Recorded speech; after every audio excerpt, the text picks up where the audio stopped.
Dobro večer, cenjene gledalke, spoštovani gledalci. Moje ime je Aljuš Pertinač, vi pa spremljate najbolj politično korektno oddajo slovenskih televizij. Starši smo dobili dopis Združenja ravnateljev osnovnih in srednjih šol glede testiranja otrok.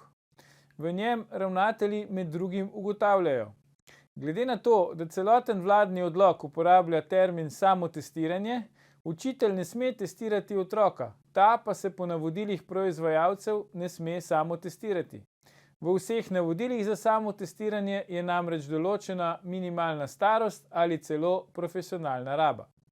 Ja, je že tako, ravnatelji ponavadi berejo in prav je, da berejo, ker tudi naše otroke učijo brati.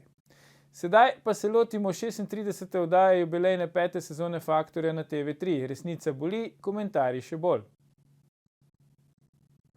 Danes bomo za vas komentirali: družba po pandemiji. Pandemije bo enkrat konec, kaj pa potem? Čeprav epidemije pri nas ta hip uradno ni, se vsi ukvarjamo praktično samo z njo.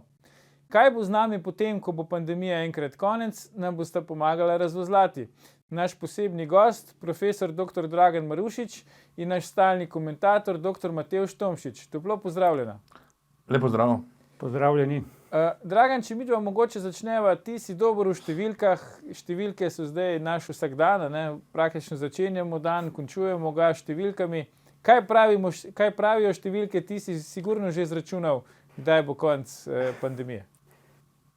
To bo vzelo nekaj minut, v vsakem primeru, čeprav sem že sit teh številk. Če bo sam par minut do konca pandemije, pa s Matevžem tako podpiševa, ne Matevž? To ne, ampak mislim, da bi se morali nehati ozirati toliko na te številke. Vsekakor pa velja ne par stvari povedati. Naprimer, bom začel tam, ker sem že mogoče v eni od zadnjih oddaj, pa tudi na enem videu povedal, govori se, da je na začetku bila, naprimer, Pfizer cepivo 95% varnost nudi. Žal je tako, da zelo malo ljudi ve, celo sam, dokler nisem šel pogledati znanstvenega članka, kaj to v resnici pomeni, ne ve to, kaj je zadnje. Običajno, tako sem tudi sam razumel, da je to pač 5 se jih okuži, 95 pa ne. V resnici gre za tako imenovano relativno zaščito cepljenih proti necepljenim. Ja. In obstaja članek, ki je izšel konec decembra v The New England Journal of Medicine, prestižen časopis, kjer so rezultate raziskave, triala, tega, ko so pač imeli 2 skupini, placebo pa Pfizer cepivo, in so pogledali, kaj se zgodi, mislim, da je en teden potem, ko so jih spustili v populacijo, in iz približno 20,000 v vsaki skupini, 8 je bilo okuženih med cepljenimi in 162 med necepljenimi. To je približno razmerje 1:20 in to je točno to pomeni 95. Če bi tistih 20 dal na 100, 1 pride na 5 in je to 5 proti 100 ali 95, ki je razlika, to pomeni. Zdaj, človek, ko vidi 95, 90 je približno isto, ampak to je vse je tu nekje, ampak če rečete 90, je že 1:10. Če rečete 75, je že 1:4. Če 50, 1:2 in tako navzdol. Problem je, ker obstaja, torej ta članek še vedno uradno je, obstaja pa en članek v British Journal of Medicine, ki je šel prejšnji mesec, ki govori o nekaterih protokolarnih napakah v tej raziskavi. Pa ne bi, lahko si mislim, poslušalci sami pogledali, nima smisla, da to gremo. Ampak recimo, da to še vedno velja. Kar je presenetilo javnost in tudi strokovnjake, si predstavljam, tudi naše, pa je to, da učinkovitost cepiva hitreje pade, kot se je predpostavljalo. Spet citiram en članek, ta je šel v Lancet, ki je spet zelo prestižna revija, tudi v oktobru, ki nekako pove, da primerjali so spet kohorto necepljenih in cepljenih in ugotovili, da je ta zaščita, ki je bila pri 95, tukaj je še nov sev in tako naprej, postane samo 33%. Ali drugače povedano, za 2 cepljena, samo 3 necepljeni se okužijo. No in še ena stvar je tukaj zanimiva, da ko so pogledali povprečen čas od zadnjega odmerka med tistimi cepljenimi, ki so se okužili, tistimi, ki niso, pri enih je 2 meseca, pri drugih ima manj kot 4. To pomeni, da po 4 mesecih si samo še 33%, ne? Ja. In nekako sklepanje, da po 6 je cepljen že enak necepljenemu po varnosti. To pomeni, zdaj pa napoved, ne? Ja. Jaz podatkov nimam, sem jih tudi večkrat prosil, pa jih nisem dobil, ampak ti podatki v Sloveniji so in se da iz tega zelo dobro napovedati, kaj bi se utegnilo zgoditi. Najprej bi povedal, da v Sloveniji ta razmerja še niso tako slaba kot ta, ki sem jih omenil v teh 2 revijah, saj po podatkih po sledilniku je zaščita, se zdi, da je vseeno nekoliko še boljša, ne? Ja. ampak sklepam, da je to zato, ker glavna kohorta cepljenja se je zgodila april, maj, junij. Tako da to nas šele čaka zdaj v novembru in decembru, sklepam, ker od maj, november je tistih 6 mesecev. Ja. In ta razmerja, ki so zdaj v intenzivni enoti, je naprimer 25% cepljenih, 75% necepljenih, se utegne poslabšati, ne? Tako da razumem torej, priporočilo po 3. odmerku. Edino, kar bi imel tukaj za dodati, pa je to, da pravzaprav se rešujejo prebolevniki. Ker obstaja pa drugi spet mnogo teh znanstvenih publikacij, kjer pove, da so prebolevniki vsaj tako pravzaprav bolje zaščiteni od tistih, ki imajo cepilno imuniteto. Za takšen ali drugačen faktor niti ni bistveno. In ker je bil drugi val precej močen v Sloveniji, je v Sloveniji precej prebolevnikov. Po nekih raziskavah v Ameriki in Angliji ne bi bil faktor 3. Ne? To se pravi, 240 je bilo do 1. maja, pomnožimo s 3, bi rekel, da ta zadnji val delta je nekoliko manj, ker več testiramo, ampak še vedno mislim, da se približujemo 1 milijonu prebolelih. Problem, ki bo zdaj viden v novembru in decembru, sklepam pa je ta, da počasneje, kot se bojo neokuženi okuževali v teh naslednjih tednih, hitreje se bo polnilo z cepljenimi, ki jim bo popuščalo cepivo. Ukolikor ne bodo dobili 3. odmerka ali pa se drugače obnašali v javnosti, kajti, to bi še povedal, ne, ukrep, ki prebolele omeji na 6 mesecev, čeprav vsi podatki so, da tudi po sledilniku, če se pogleda, vsak zase izračuna, prebolevniki so bolje zaščiteni kot cepljeni v povprečju, so pa omejeni, ne, tako da dejansko, jaz bi rekel, da to ni epidemija, kot se tukaj uporablja izraze, to je epidemija necepljenih. Mislim, da je to epidemija nezaščitenih. Ne. In med temi so tako necepljeni, ki še niso preboleli, kot tudi cepljeni, ki jim je popustila zaradi časovnega odmika od zadnjega odmerka. Tako nekako. Zdaj vidim, da še nisi izračunal, kdaj bo konec, ti bomo Ja, zdaj dali čas, da malo računaš. Mogoče sem to, torej, že to je povedal, ne. April, maj, junij, skoraj 600 tisoč, torej polovica skoraj se jih je cepila v tistih 3 mesecih. In mi zdaj s tem ta kohorta bo prišla 6 mesecev, se bo premaknila v november, december in ti bodo zdaj na trgu, COVID trgu. Zdaj, ali se bo dvigovalo, ali pa bo ta 3. odmerek nekoliko to uploščil. Tako nekako vidim jaz. Ok, hvala Dragan za ta izčrpen uvod. Matevž, ne glede na to, kar je Dragan zdaj govoril o številkah in o tem poteku epidemije bo enkrat konec. Kaj bi ti rekel, recimo, da smo se pri nas v Sloveniji naučili zdaj med epidemijo? Je kaj tazga, kar bi ti rekel, da to smo se pa vendarle naučili zdaj vsem tem času? No, to, kaj smo se naučili, česa se nismo, bomo v bistvu videli potem, ko bo epidemije konec. Ne?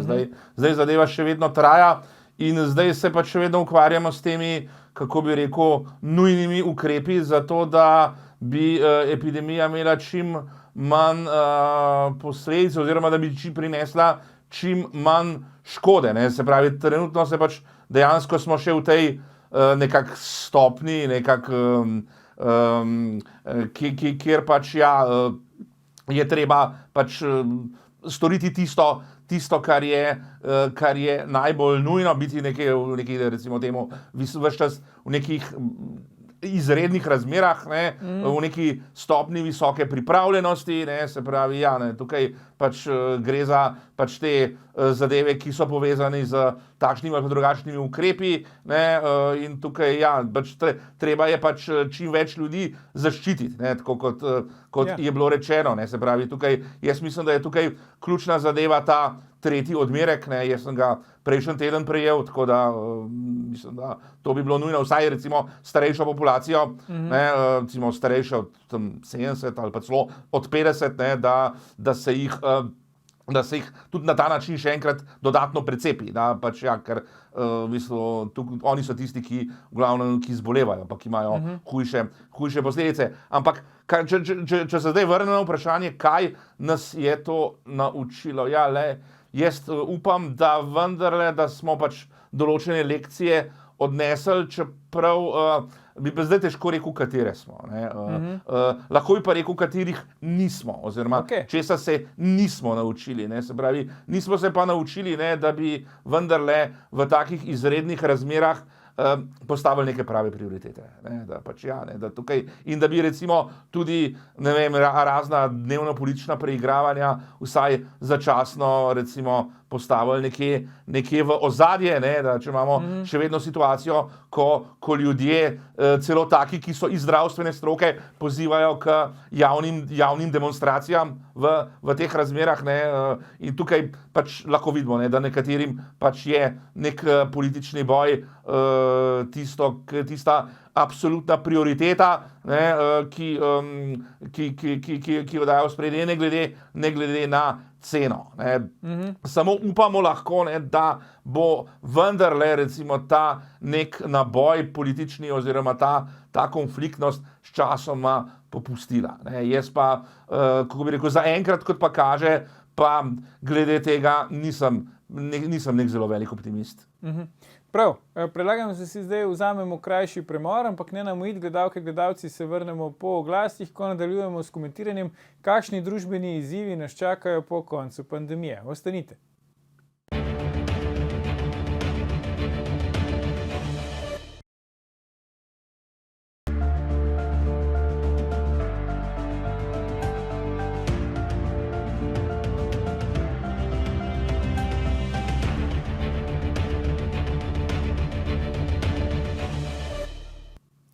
Ponovno pozdravljeni, z nami sta še vedno Dragan Marušič in Matevž Tomšič, pogovarjamo pa se o tem, kakšni družbeni izzivi nas čakajo po koncu pandemije.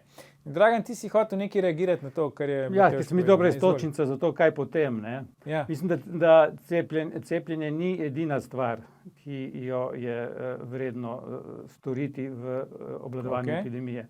Mene kot navadnega človeka, pa tudi kot nekoga, ki se ukvarja z matematičnimi problemi, me čudi, da je protokol od tistega trenutka, ko je človeku sporočeno, da je pozitiven, se ni nič spremenil v letu dni. Protokol je anekdotično, tak, da te pokliče in ti pove, da ste pozitivni gospod, bodite v karanteni 10 dni. Pri čemer je lani, že takoj na začetku prvem valu spomladi, bilo rečeno, da je okno, ko imaš čas reagiranja, do tistih 7 dni, ko je ali greš levo ali desno, in če greš desno, greš v bolnico. To okno se mi zdi pomembno, da bi imeli protokol, kaj narediti. In tak protokol imajo veliko držav tretjega sveta, kjer cepiva ni bilo. So bili pač primorani to.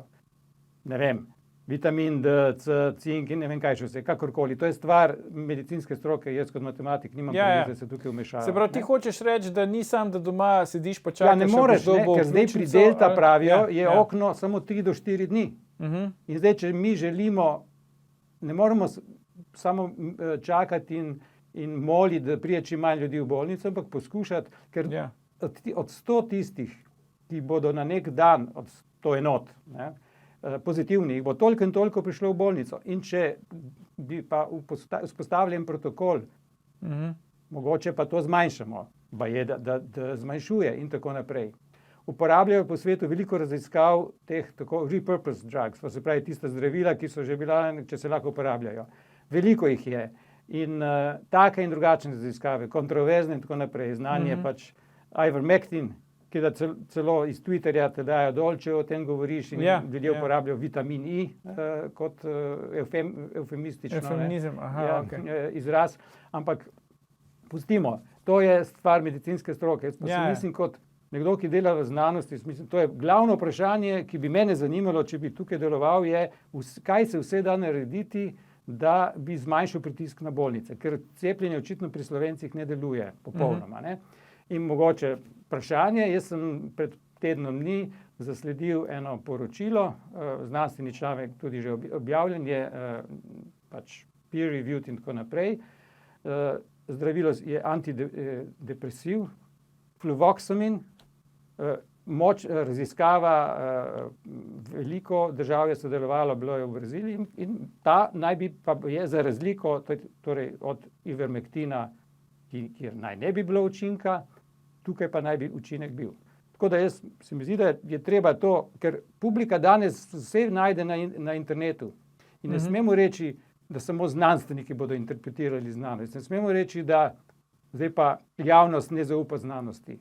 Ker zakaj bi javnost zaupala ali verjela v znanost? To ni religija, ne? Znanost je nekaj, kar upoštevamo ali ne. Upoštevali pa bodo ljudje, če jim bodo znanstveniki znali to kompetentno razložiti. In tukaj je ta fluvoxamin, ne?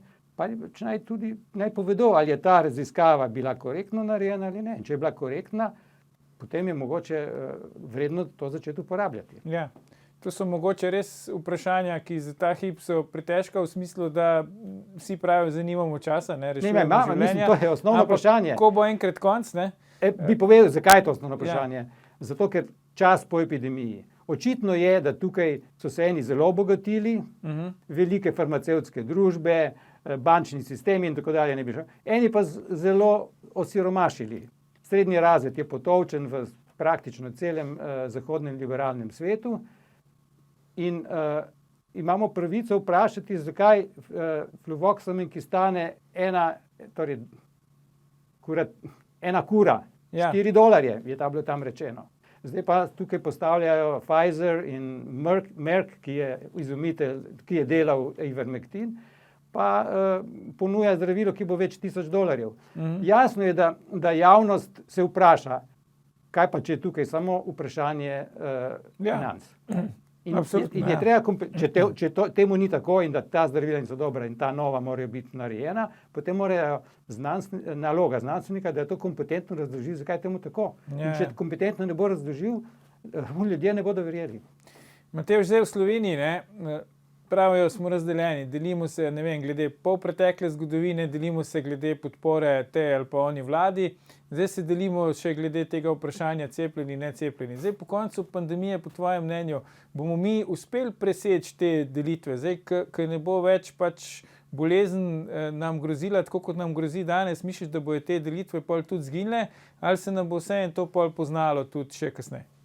No, jaz mislim, da te delitve ne bodo zginile, vsaj ne v doglednem času, ker pač te delitve imajo zelo, zelo globoke korenine, tudi recimo odnos do cepljenja, mnogi zdaj ugotavljajo, kako je pač ta nizka precepljenost glede proti COVID-19, ampak tudi glede recimo drugih bolezni, nekaterih je Slovenija na evropskem repu, kar se tiče cepljenja, recimo cepljenje, zelo malo se nas cepi recimo proti gripi, naprimer, tukaj so te številke zelo, zelo nizke, da tukaj so neki širši razlogi, tukaj ne gre samo za COVID, pa ne gre samo za dejstvo, da so ta cepiva nova, da so drugačna, ampak so drugi razlogi, da o ostalih teh delitvah ne govorimo, ki pač so posledice ali pa v pretekle zgodovine, ali grejo še nekako dlje nazaj v zgodovino. Lahko pač samo upamo tukaj, da se stvari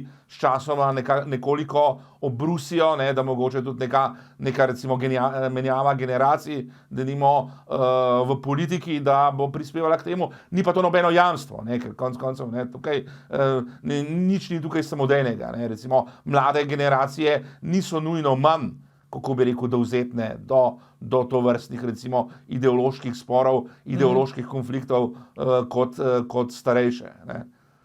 A bi ti rekel, Matevž, da recimo zdaj vemo, praktično povsod je posameznik je zdaj v središču. Zdaj videli smo, da pri epidemiji to ne funkcionira najboljše, ne?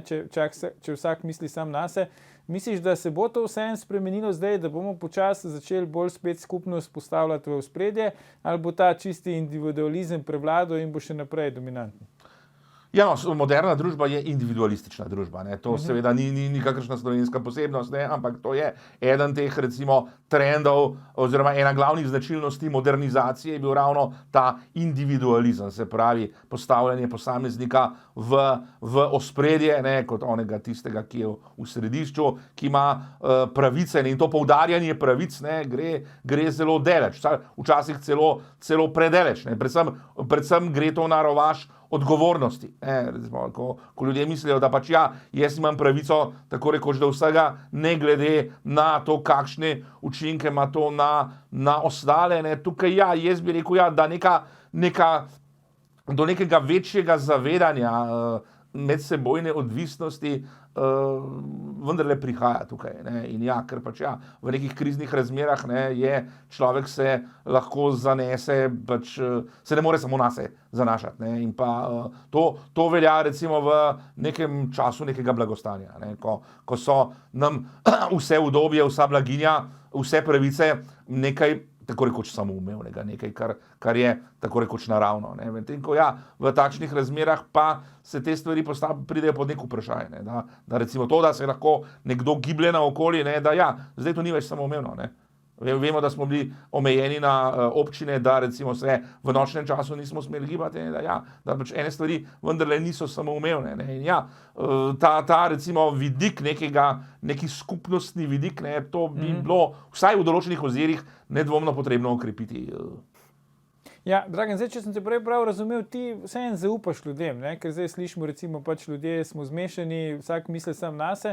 Zdaj, če ti praviš, ljudje pač, če se jim pove, če se jim argumentira, bojo ljudje to sprejeli, bojo razumeli, si optimisti glede tega, ali si bolj pesimist v smislu, da pač je, kar je, moramo sam skrbeti, da ne bo šlo še na slabše.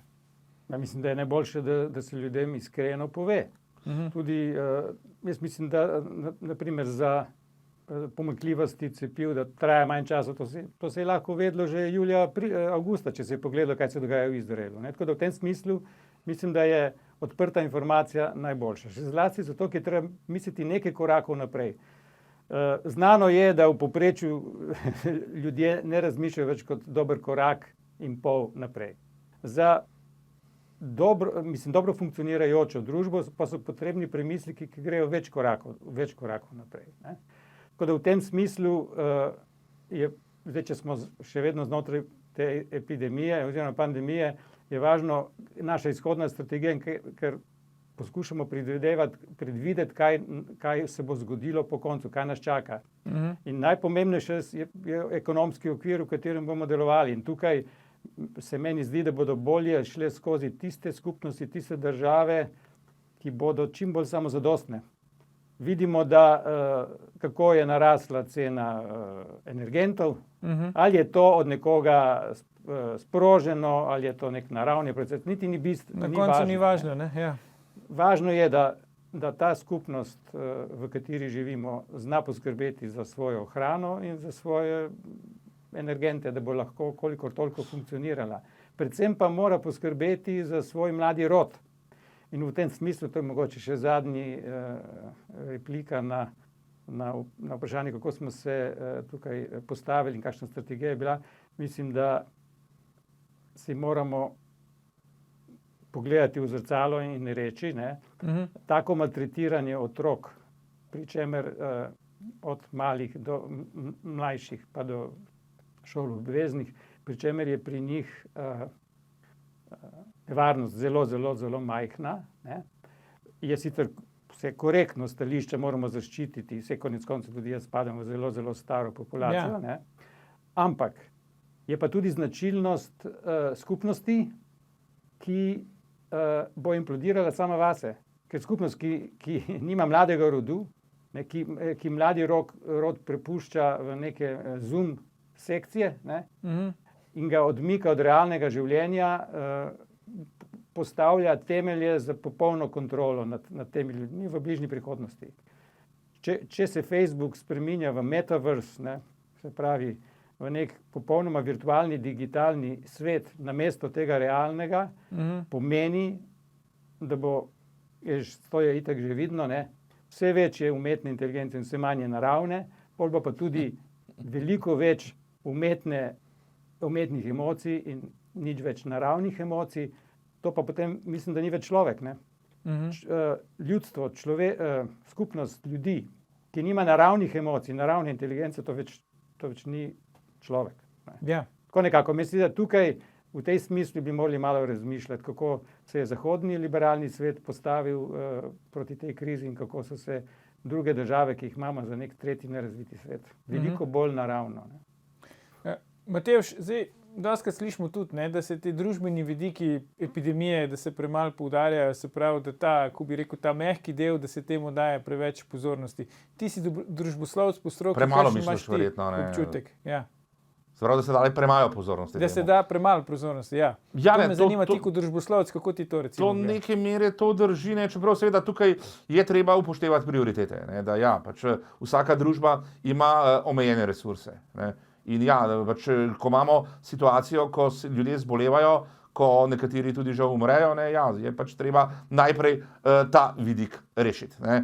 Potem, kar se tiče družbenih vidikov, se je v glavnem tukaj zdaj reševalo te neposredne učinke. Ne. Recimo, da so ljudje, ki so izgubili recimo posel, ne, ki niso mogli svoje dejavnosti opravljati, da so dobivali ta neka nadomestila. Ne. Ampak to seveda, to so bili ukrepi, ki so bili nujno potrebni, ne, in ki so močno ublažili neke socialne stiske, ne, ki seveda so kljub temu bile, ne, ampak če teh ukrepov ne bi bilo, bi bile še precej večje, ni pa to nekaj dolgoročnega, ne, ni pa to nekaj, kar je neka dolgoročna rešitev za probleme takšne ali drugačne. Ne. In tukaj pa bi bilo dejansko treba premisliti nekako vnaprej, ne, kakšen model postaviti, da do takšnih kriznih učinkov ne bi prišlo. Ne. Spomnimo se, kaj se je dogajalo na začetku izbruha te epidemije, ne, ko je začelo primanjkovati nekaterih takih zelo banalnih izdelkov, ne, nizkotehnoloških izdelkov, kot so recimo te kirurške maske. Ne. Da pač skratka neka stvar, ki je banalna, ne, ki jo pač lahko se naredi praktično kjerkoli, ne, tega ni bilo. In zakaj ne? Zato, ker se vse to, ali pa vsaj velika večina tega se je proizvajala na Kitajskem. Ne. In ja, ker so se te transportne poti, te verige so se nekako prekinjale in potem stvari preprosto ni bilo. Ne. In tukaj je nedvomno treba poskrbeti za neke strateške surovine, na neke strateške resurse. Ne. Tudi ta nekako nebrzdani outsourcing, ki se ga zadnja desetletja gre Zahod v smislu tega, da pač ja, sej ne rabo več ničesar proizvajati, ne, ko so se zahodnjaki na neki točki odločili, da sej vse se lahko proizvede nekje v tretjem svetu, ker so še stroški so nižji, ne, potem korporacije imajo večje dobičke zaradi tega, ne, ja, da takšen pristop je dolgoročno zelo kratkoviden. In da tukaj nedvomno je treba postaviti nek model, kjer bo tudi ta razporeditev recimo in v proizvodnem in ostalih smislih bolj enakovredna, ne, in da bo jasno vsaka država ali vsaj vsaka regija imela neke lastne, da se bo lahko oprla na neke lastne sile. Tako v smislu recimo prehrane, ne, v smislu energije, in pa v smislu recimo tistih najbolj nujnih recimo temu resursov. Ne. Seveda, globalni svet je medsebojno povezan, ne, in tega se ne bo dalo spremeniti. Ne. Nobena družba ne more biti avtarkična. Ne, ali pa ja, ne. Tiste, ki so povsem izolirane, vemo, kakšne so, ne, razne Severne Koreje in podobno. Ne. Ampak ja, to pa vseeno ne pomeni, da je treba kar vse prepustiti neki stihiji, neki spontanosti, v smislu sej pač bo že nekako, se bodo stvari uredile same od sebe. Ja, v določenih ozirih ali pa vsaj v določenih situacijah se stvari ne uredijo same od sebe, ne, ampak je potrebna tudi neka bolj koordinirana akcija.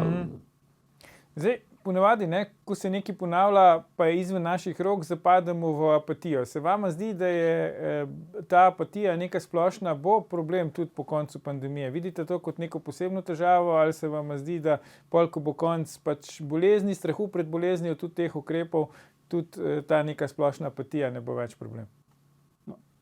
Vkolikor bomo imeli kot posamezniki in kot skupnost to življenjsko energijo, elan, voljo do življenja in do kreacije, kar je edini smisel, kot ga jaz vidim. Ne glede na to, ali nekdo deluje v znanosti ali pa kje druge, potem se bo to gotovo obrnilo. Seveda pa moramo do tistega trenutka ohraniti še določeno mero možnosti samostojnega razmišljanja. Tako kot se sedaj stvari obračajo s to nebrzdano digitalizacijo in kontrolo, ki gre zato, ker smo tako vezani na internetne povezave in tako naprej, pa se zna zgoditi, da bodo tudi naši kreativni umi postali vse bolj uniformirani in potem tega premika, ki ga lahko neka lokalna skupnost sama po sebi naredi skladno s svojimi lastnimi inherentnimi potrebami, ne bo in bo potem vse nekako uniformirano po celem svetu sledilo nekim elitam na vrhu. Tukaj moram povedati svoje globoko nestrinjanje in averzijo, ki jo imam do vseh tistih, ki so na teh vrhovih, ki se pojavljajo in interpretirajo kot rešitelji človeštva, akumulirajo veliko bogatstvo, ne vem, čemu jim je namenjeno, edino temu, da se gredo Boga. In če se malo bolj podrobno pogleda vse te razne ukrepe, pa njihova predavanja, ne bom omenil imen, me začenja skrbeti. Ne? Če je ta pot ne vodi v propad človeštva, kot ga poznamo zdaj. Ampak to je potem odvisno od lokalnih skupnosti, kako se bodo temu odzvale in mislim, da je glavna stvar je ta samobitnost oziroma da si v nekaterih elementih, seveda smo povezani, ampak v nekaterih elementih pa moraš verjetno imeti plan B, ki ga lahko uporabiš, če kaj od zunaj zmanjka ali pa če je pritisk od zunaj tistih, ki želijo uveljaviti svojo voljo, ki je proti tvoji lastnim ciljem, lastni volji, da se lahko temu vsaj približno upreš. Kaj ti vidiš, Matevž, okoli vprašanja apatije? No, jaz se neke dolgoročnejše apatije, moram reči, tukaj ne bojim. Ne, da jaz bi rekel, da potem, ko bo te epidemije konec in zagotovo jo bo konec, ne, vsake